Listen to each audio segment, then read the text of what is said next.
people come to these meetings, here to see people being distracted and, using their phones and, being inconvenienced to be here. This is a true inconvenience.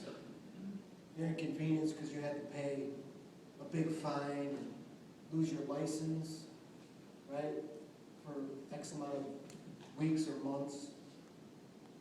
But have you heard the stories? Do you see the correlation? Do you see the difference? There's a real problem here. This is the problem in this country.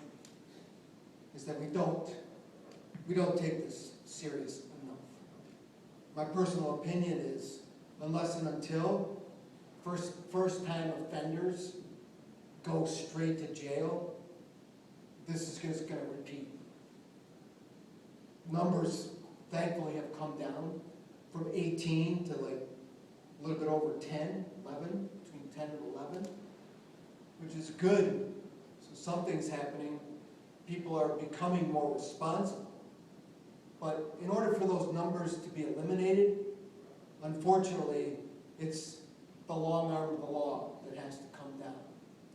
And when people in other countries realize that if they get arrested for drinking and driving, they're going to jail or they might lose their own life, then that stops them, that prevents them. It's behavior modification. We talk about this in counseling and psychology. This is cause and effect. This is risk and reward. The problem is people think, well, if I drive drunk, even if I get caught, first time, this is going to happen. So I'm going to do it. I'm going to take the risk because the penalty is not strong enough. And I believe it will happen eventually, when enough people are killed, enough high-profile people are killed, then somebody gets in the limelight and starts running their mouth, and maybe something will change. But up to that time, and in fact, I had an attorney come to one of these meetings, and he said to me afterward, he said, I don't have to be here tonight. I'm here because I want to be. And he said, you are correct. The only way it's going to change is if the penalty gets strict. And when somebody thinks, okay, if I drive drunk and I'm arrested, I'm going to go to jail. I might lose my family. I might lose my job. I might lose my career. Guess what? And you know what? Don't decide to not drink and drive after you've been drinking. Because guaranteed, alcohol affects judgment. You're not going to make the proper choice after you've been drinking. Sean, who listened to me speak years ago and then did that to his best friend, told his mother when he left, he said, I will never, ever drink and drive. He was that affected by these meetings. These meetings have been proven. Research has been done on these meetings and how effective they are in curbing drunk driving, stopping it, slowing it. Why? Because people hear messages, they hear stories. This is real life 101. And then they say, that's not going to happen to me. I'm not going to do that. So they stop. But as Bob said, 70% of you are going to repeat. 70% recidivism rate for drunk driving. That means 7 out of 10 of you are going to walk out of here and just say, F it all. I'm going to do what I want to do. It's my life.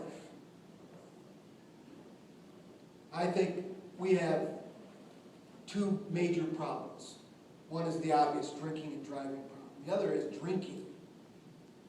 Man is not about stopping people from drinking, but I'll tell you this, that if you can't enjoy life without alcohol, you have a problem, and you need to get help. And help is available. You can get sober, and you can get clean, and you can live a life of meaning and purpose. But guaranteed, alcohol and drugs are not going to take you to your God-given potential destination. Not going to happen. I was 19 years old. I'm from upstate New York, and when I was 19 years old, I was actually arrested for drinking and driving on my motorcycle. And yes, back then, I did drink and drive in a car as well, as an ignorant teenager. But I was arrested on my motorcycle. But it was that event that made me turn. That was a wake-up call for me. The wake-up call for me was this kind of life, this party, drinking, smoking dope, all of the above, this kind of life is not going to take me to where I need to go. And I changed. I did. I prayed a prayer. I said, okay, if my life is God-given, then I'm going to give it back to the one who gave it to me. And he's going to make my life what he wants it to be. I went on to college. I went on to a master's in religion. I went on to be married and have 2 kids. I was a hockey coach, played hockey all my life. The coach was coaching my son's hockey teams. I just had built a house in North Oakland County, and I had a decent job. Like Sean said, his life was going in a positive direction. My life was going in a positive direction. And April 26th, actually, a couple weeks ago, 11 years ago, 2002, the last day, actually, I would walk normally on planet Earth.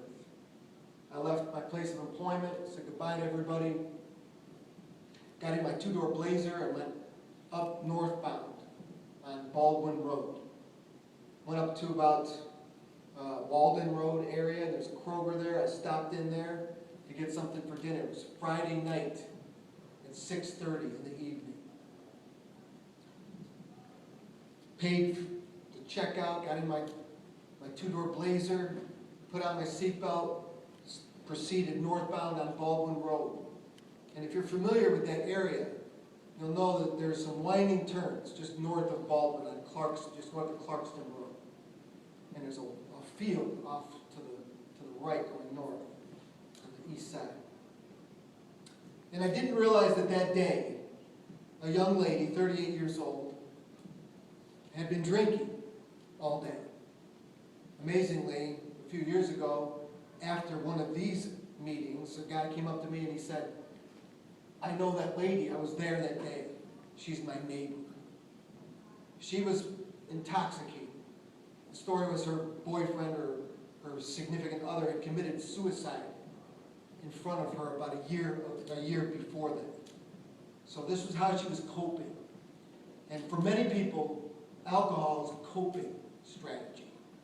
Instead of dealing with life as it is, facing it head on, soberly, people use alcohol as a crutch.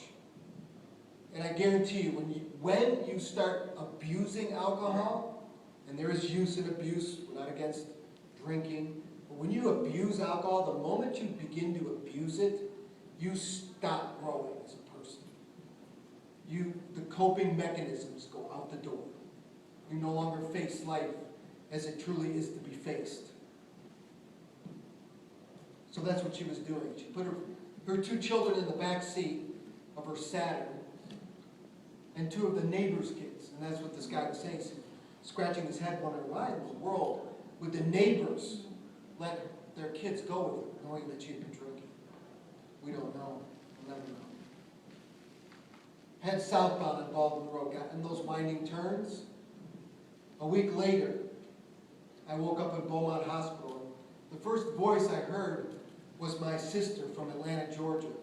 And she said, Brad, you've been in a bad car accident. You broke your back. And I didn't realize that at that time, they were going to drill 2 12-inch titanium rods in my back to stabilize me. Otherwise, I would not have been able to move at all. And that began the process of understanding what had actually happened. They removed my spleen. I had multiple rib fractures, multiple vertebrae fractures. I had a broken scapula that still bothers me to this day. I had a closed head injury. I couldn't formulate sentences. I couldn't count money for about a month. Slowly and gradually that came back. And the worst of my injuries was a TA, thoracic A, spinal cord injury. If you know anything about human anatomy, you know that the brain is the sending unit. It sends the signal through your spinal cord to ambulate your limbs and to run your body. All the organs of your body are run through this central housing unit. And so at belly button stage, and if you look at my MRI, you can see on the MRI there's a little dot at the T8, thoracic 8 point. Just one little dot. One little dot stops all the flow of nerves. So from that point, all I can feel in my legs is neuropathy, which is nerve pain, burning, tingling, fiery pain, 24 hours a day, 7 days a week. My trainer said, your body will speak to you. You need to listen to your body. My body speaks to me every single day, reminding me that a drunk driver put me in this position. And not only me, but my whole family was affected. My wife has still stayed with me. My kids have grown. My one son is here today. Life continues to go on. But every single portion of my life, every single relationship, all my acquaintances and friends have changed. My business agent, because I was a union steward at the time, and he said, this is what's going to happen. He said, people are going to be here, and then they're going to be here, and then they're going to be here, and he just walked down the wall that he was standing in front of. And he said, that's kind of how it is. And at the time I thought, no, that's not going to be how it is. But that's how it was. You know why? Because people can't deal with paralysis. They can't deal with wheelchairs. You can't get in their house. You can't do the things that you used to do. So, and I'm not saying that all of that, all of my friends and family left me, but many of them did. Unfortunately, and not knowing even really why. But that's the fallout. So, we come to these meetings to make you aware. And hopefully, the 30% of you don't even need to be here. You're already convinced. You already know you're not going to do this again. But the 70% that are still on the fence, still maybe not clear about what this tragedy is doing to the American public. I was in New York City a couple months ago. We went to Ground Zero, and I saw the waterfalls and the names of the people, 3,000 people in an instant gone. And we memorialized that situation, that place, building a museum, and they're reconstructing buildings. That's 3,000 people. You do the math. 18,000 people a year, and I've never heard a politician one time say anything about it. I've never heard them commend MAD for what they're doing. I never heard them say, we're going to stop this madness. I've never heard them state statistics, because they're all bought off by alcohol companies and lobbyists. It's a sickening, sickening thing. So you have to protect yourself, because 10,000 people, it is estimated in Oakland County on a Friday and Saturday night are drunk on the road. So if I was here and my son had been killed by a drunk driver, my attitude would be different. I'm living this every day as a victim. But I guarantee you, if my son was taken, I don't even know what I would do, to be quite honest. Bob talks about forgiveness. I believe in forgiveness. Somebody asked me after I spoke at a event down at Cobo Hall, it gave me this little piece of paper. It said, "Have you forgiven this woman?" The reality of it is, you can only forgive someone who asks for it. That's it.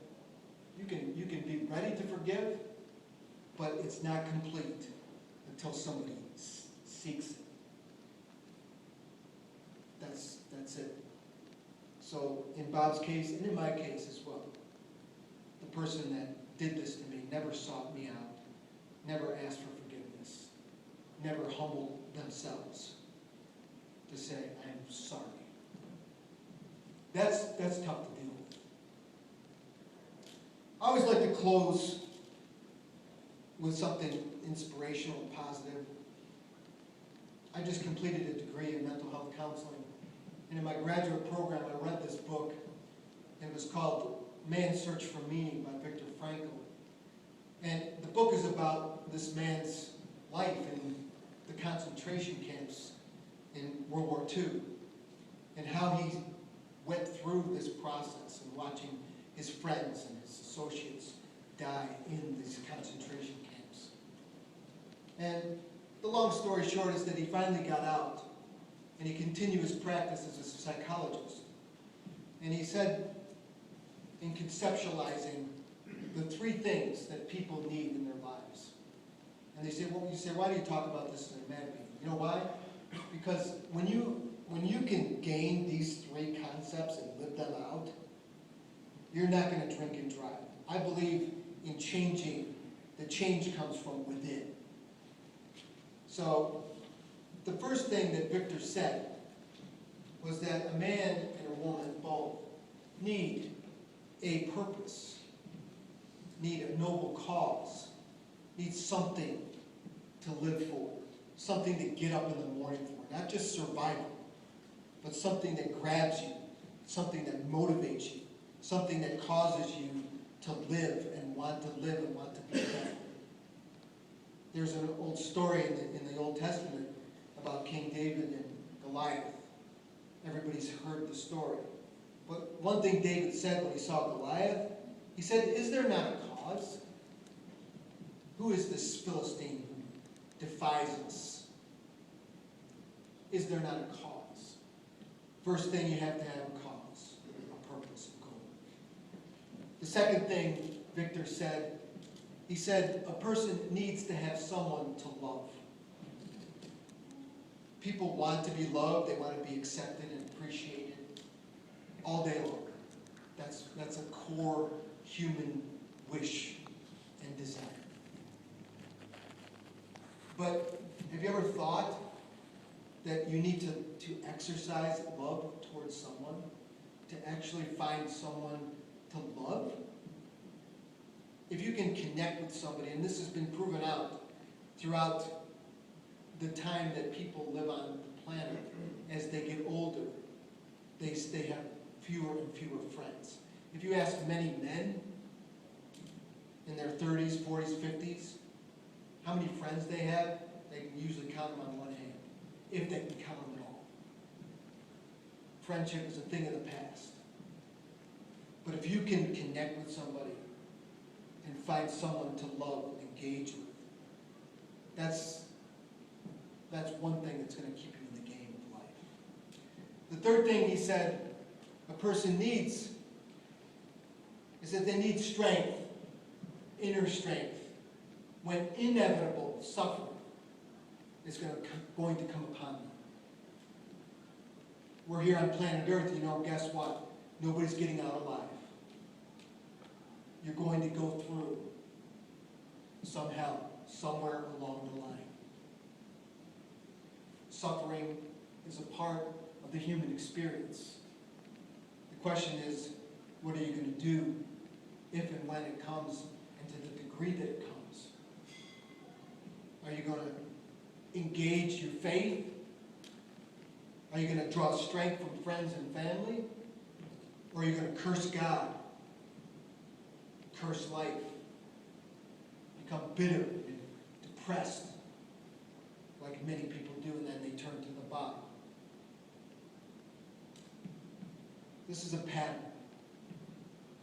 So this time, right now, this is the time of change. This moment can be a divine moment. This moment can be a moment where you begin afresh and anew a life that's worth living. And people say, well, how do I know my purpose? What is it that bugs you? What is it that you want to see changed? What is it that excites you? That's God. That's God speaking to you. Do something. Be the change that you want to see. Because I believe this, and I'm going to leave you with this. I heard this a long time ago and it stuck with me, and I truly believe it. We will always, all of us, will always go in the direction of our most dominant thoughts. We talk about cognitive behavioral change. The dominant thoughts, the key word dominant. So if you leave here tonight and you say to yourself, I'm done with drinking and driving, and that's dominant, you might have to remind yourself, especially on the weekends before you start drinking, that you're not going to get in a car and hurt somebody. God bless you. Does anybody have any questions? Most people ask, well, what happened to the woman that hit me? And she did the most you can do in the state of Michigan. The most time, which was 3 to 5. She did almost 5. But every year I had to go up to Lansing. Every year I had to go up there and tell the parole board what I had to go through on a daily basis. And I pleaded with them to not let her cut her loose after the first year, which they wanted to do.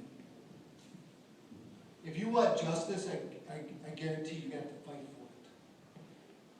Our justice system is based on, just like in Sean's case, the parents of the deceased rose up and said, no, we don't want him to remain in jail. We want the lightest sentence. But it works the other way as well. If you want justice, you'll have to fight for it. Anybody have any other questions? At the end, when we give out ribbons, I wrote a couple books myself, and I've got cards, and I'm also a mental health counselor if you need those kinds of services. Feel free to take a card. Please take a